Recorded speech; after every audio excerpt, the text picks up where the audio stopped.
đâm lớn cơ ta mình đi sâu sắc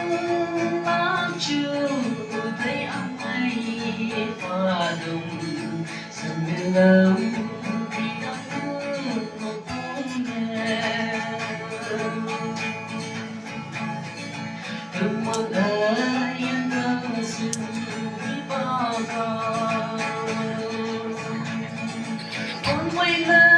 hỡi xây dùng ấy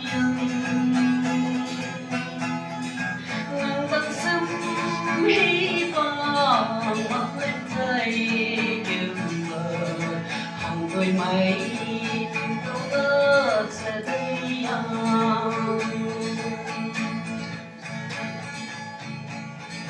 tình như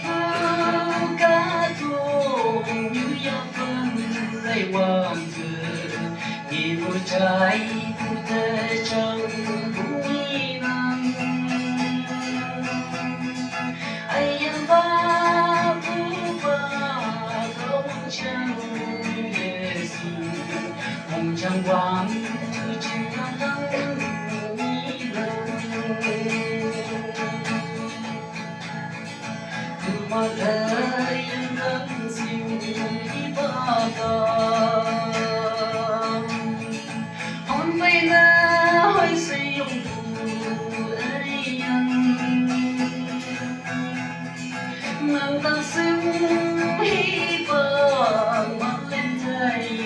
kêu mờ hàng với mây mình đâu lỡ sẽ thấy nhau chim băng lắm thương mắng ô về sớm cả đông như xin hay mình phải dễ chi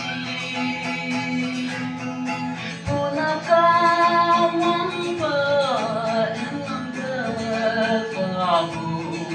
thì ngọc phải nằm chính sâu miếng cây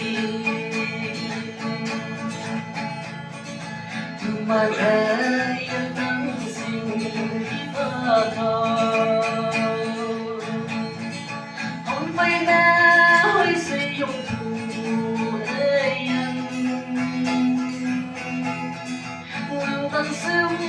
hy vọng mắt lên thấy đường vợ hàng người mấy mình đâu lỡ sẽ thấy nhau. Thank you.